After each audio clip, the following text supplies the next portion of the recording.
What's up guys? Today I've got my hands on a brand new 3-in-1 handheld game console. So this is the powerful and mighty OneXPlayer X1.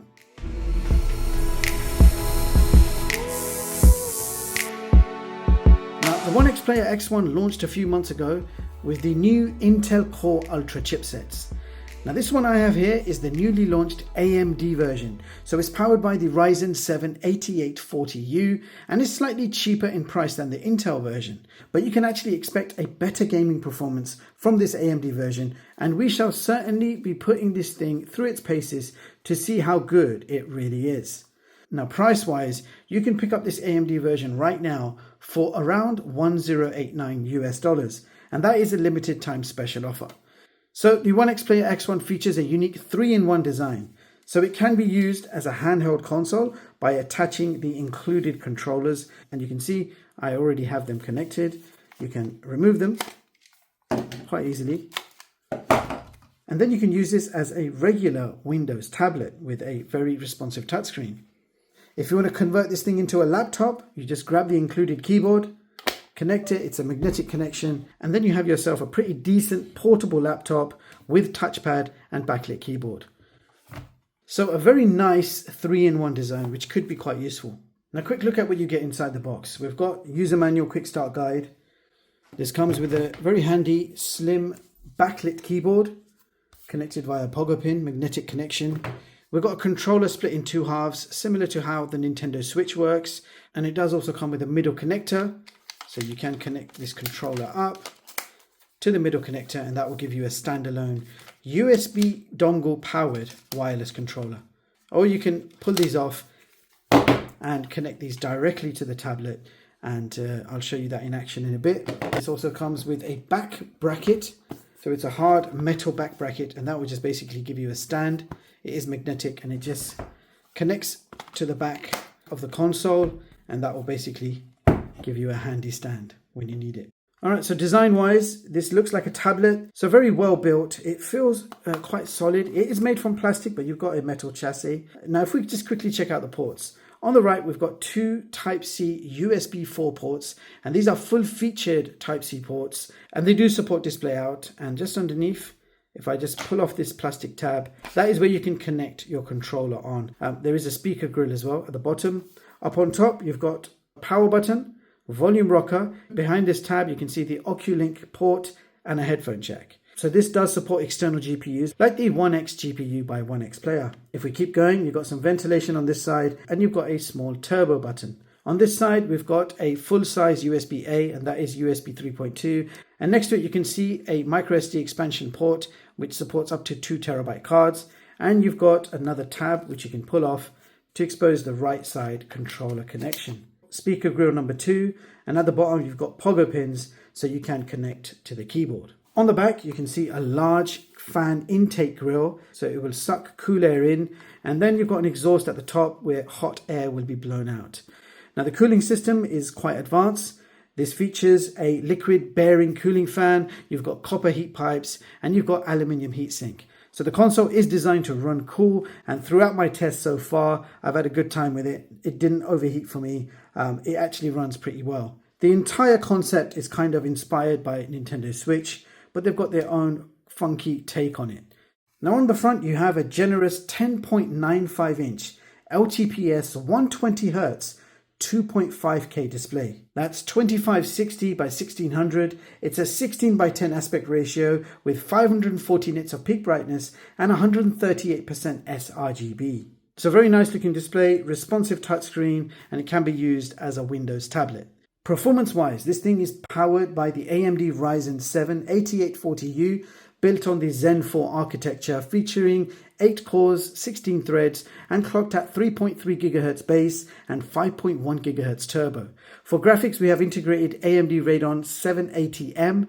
Now if we check out the RAM, we've got 32 gigs of LPDDR5 RAM, and we've got a 1TB M.2 PCIe 4.0 SSD pre-installed. So the 1TB drive has been split partitioned to 2, so 500 gigs each, and I've already installed a lot of games. Now the controllers are quite nice, with a very ergonomic design and a nice smooth matte finish to it. So these simply click onto the side of the console.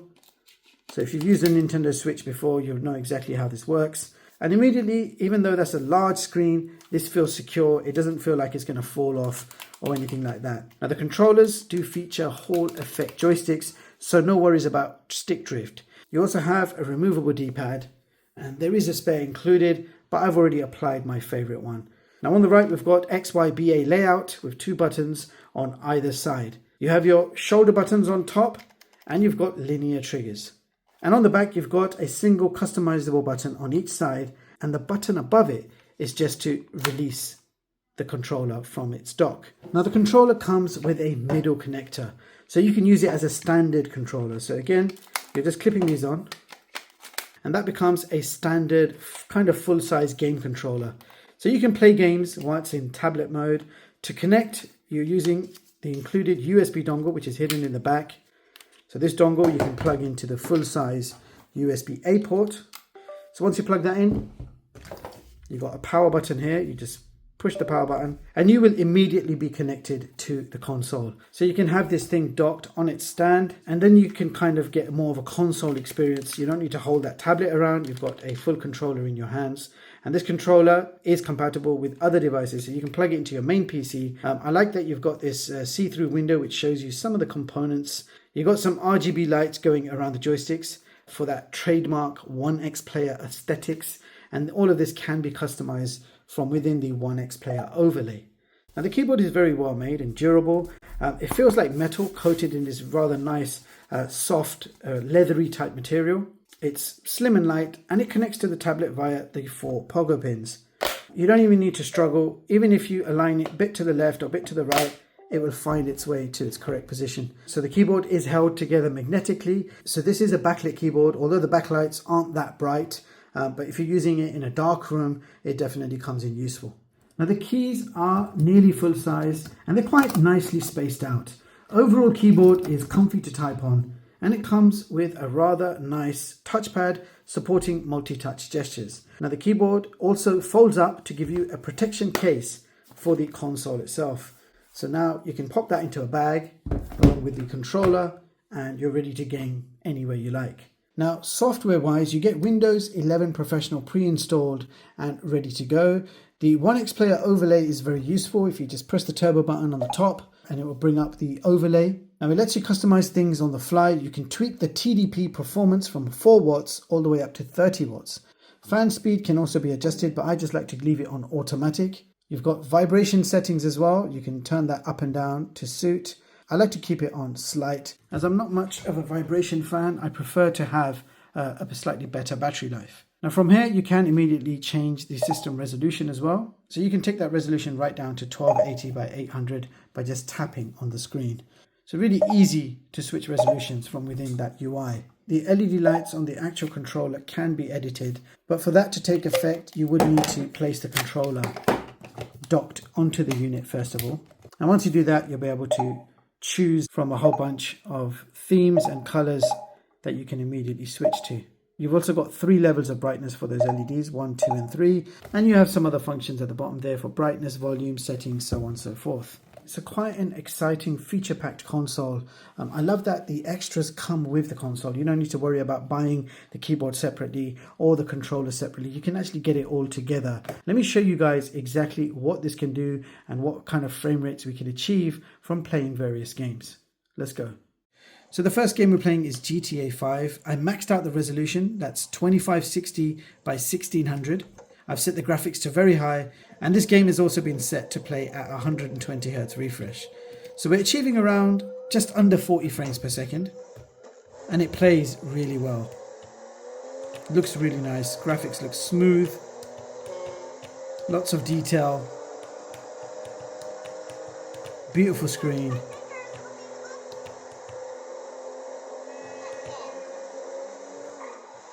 Stop at the red light, shall we? Amazing. Now what I want to do though is drop the resolution down to 1080 just to show you guys what to expect. So you can see 2560 by 1600. I'm going to drop it down to 1920 by 1200, and I'm going to leave everything else the same. So 120 Hz refresh and everything else set to very high. So as soon as we drop the resolution down to 1080p, you can see the frame rate 67 frames per second, pretty consistently. So the frame rates have drastically gone up. So the game does look and play really nice. Absolutely love how this game looks on this screen. But what happens if we half that TDP? So from 30 watts, I'm going to take it straight down to 15 watts. And we're going to see what happens to that frame rate. So you can see the frame rate has dropped down to around 46 frames per second average. Peaks at about 48. But you can see it's still more than playable. So yeah, even at 15 watts, you can enjoy this game. I'm tempted to take this down further. Let's go down to 4 watts. So it's not going to run at 4 watts. You can see it's struggling at 10 frames per second. I think 10 watts is doable. So let's see what happens when we play at 10 watts. So TDP set to 10 watts. And we're achieving close to 30 frames per second. That is actually still playable. 1080p resolution, very high graphics. So very good performance so far. Of course, this game is over 10 years old. And maxed out, you're easily going to achieve well over 60 frames per second at 1080p resolution and the graphics maxed out. Awesome. I do want to quickly mention what it's like playing on this, because this is the largest handheld console I've ever tested. 10.95 inch screen, and you've got these 2 controllers on the side holding all that weight in the middle. The actual unit is 789 grams, so you're holding just under 800 grams with just the controllers. Yeah, you've got a stand there, so if you wanted, you could support the weight on a table or even on your lap, and that is another way you can play. So I thought I'd share that with you. Of course, you have the option to very quickly remove, add the middle section. Now the middle section does have to be charged. There is a Type-C port at the bottom, so you need to make sure the battery is charged at all times. And then you can play games in a bit more console-like fashion, where you're just holding this super lightweight controller. And then you can play your favorite games in a bit more relaxed way. So yeah, it's nice to have options. Okay, so the next game we're playing is A Plague Tale. Resolution is still 1080p. Graphics are maxed out to ultra. We've got the TDP set to 30 watts. And you can see we're achieving close enough 30 frames per second. And the game plays and looks nice. Okay, so now I've dropped down the graphics to medium, keeping it at 30 watt TDP and 1080p resolution. And you can see that improvement in the frame rates. So you can see we're reaching up to 42 frames per second playing this game. And this game is quite graphically intense. And it's doing pretty well. The lowest you can go, I will show you. The lowest you can go is about 15 watts. So where it's still playable. So going to 15 watts, you can see we're still able to achieve around 30 frames per second. And it's still playable. So far, very good performance. So the next game we're playing is Robocop. Resolution 1080p. I got the graphics maxed out at epic. TDP's at 30 watts. And we're achieving just around 20 frames per second average.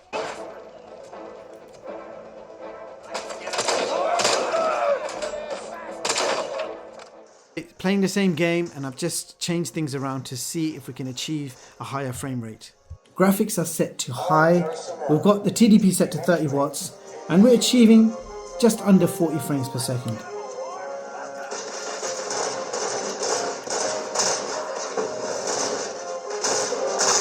So we've got the resolution and the graphics still the same, but I've switched down that TDP to 15 watts, and you can see we're still achieving a comfortable 28 frames per second.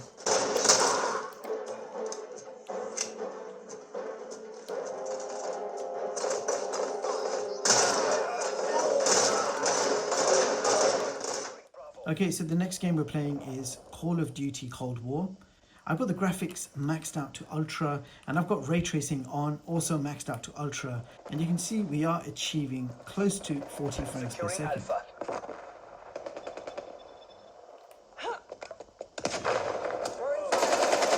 The graphics are still maxed out to ultra, but this time I've switched ray tracing from ultra to medium, and you can see we're achieving around 43 frames per second.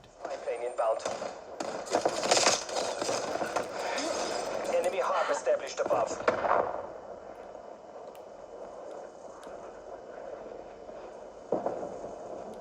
We've got the resolution set to 1080p and graphics set to the lowest, and TDP is set to 30 watts.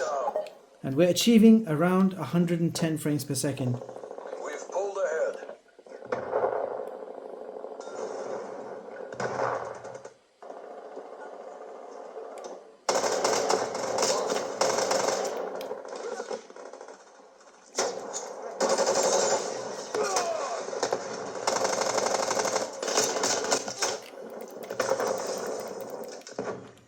Okay.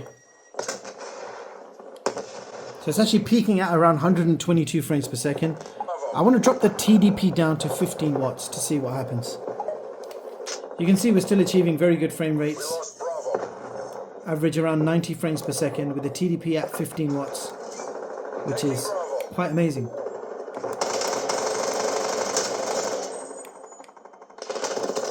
Alright, TDP at 10 watts, and you can see the frame rate is still pretty good. 53 frames per second, more than adequate frame rate.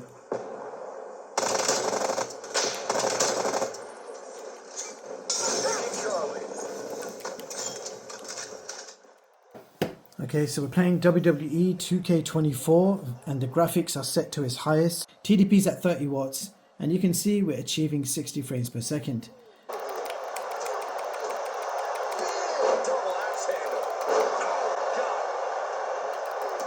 Now I want to half that TDP to 15 watts and we're going to see what happens. So even with half the TDP we are achieving over 50 frames per second, which is pretty decent. Should have done that. So what happens if we switch it down to 10 watts? We're about to find out. Okay, it's not happening at all. So the game becomes slow motion at 10 watts, so you're not playing it at 10 watts. So 15 watts is the minimum I would consider for this game. And you can see it's playing pretty well. Now I feel like this console needs to be in my hands. Let's do it. 1, 2, power cable out. We can pull off the keyboard. And here we are ready for some handheld action.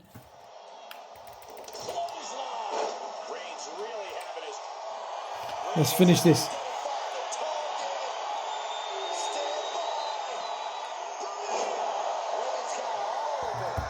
It's all over. Alright, so now it's time for some emulation. I'm just going to go for the hardest to emulate, which is PS3. We're playing Fight Night Champion. Now, the resolution I've actually upscaled to 1080p. So we've got ×2 resolution from native.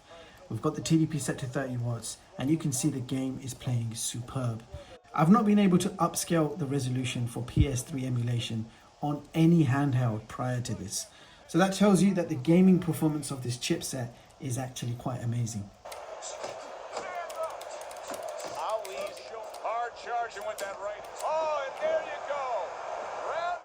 So there you have it, guys. That was the OneXPlayer X1 AMD version. And to say I'm impressed is an understatement. I love the big screen display, and it's not just big.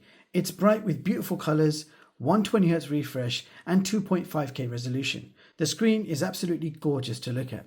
And this is one of the most powerful Windows handhelds I have tested so far, and I'm very pleased with the gaming performance. It can play more or less any AAA game at comfortable frame rates with graphics set to medium to high, so you don't even have to drop the graphics down to the lowest in order to play the new games. So some of the newer games will actually play at higher graphics. So the performance is there to enjoy. PS3 emulation was spot on, so you can emulate any generation console up to PS3 with ease. Built-in stereo speakers are also loud and clear and pretty good quality. Now connectivity is great. You have 2 full-featured USB Type-C ports and they do support display out. And there is also an Oculink port, so you can connect an external GPU. I've not had a chance to test that yet, but seeing the powerful performance of the 8840U, I'm not sure I would even need an external GPU for this console. I'm also happy to see microSD expansion and a headphone jack. The 3-in-1 design is something you have to get used to. Now it can be quite challenging to use this in handheld mode for long gaming sessions due to the size and weight, but I found resting the console on my legs or on a table as I game would be the most comfortable way of gaming. Now adding and removing the controllers are easy enough to do, and switching to what I call console mode, so you have it propped up as a tablet and then you have both controllers connected to the middle unit, which is quite an easy lightweight option to game on this if you didn't want to hold this in your hand for long sessions. Not only that, if you don't want to use this, you could just connect a DualShock 4 via Bluetooth or any other third-party controller that you fancy. Battery life is a bit better than I expected from a big screen Windows handheld. You can achieve up to 4 hours of AAA gaming or up to 8 hours of general computing, which includes online videos, social media, web browsing, so on and so forth. So very decent battery life, and what makes it even better is the included 100-watt fast GaN charger, which can get you from 0 to 50% in just 30 minutes. Now my unit here is a prototype for testing, and thankfully I did not find any issues at all with overheating or throttling. It was a very smooth experience throughout, no matter what I did on this system. Now the console offers an amazing gaming experience. The One X console software is very easy to use, and it offers plenty of customization options for button mapping, LED lights, and lots more. So that is all for this video. If you want to see more of my latest and greatest unbiased tech reviews, hit the like button, sub to the channel, and hit the bell icon. Thank you so much for watching, and I'll catch you all in the next one. Peace.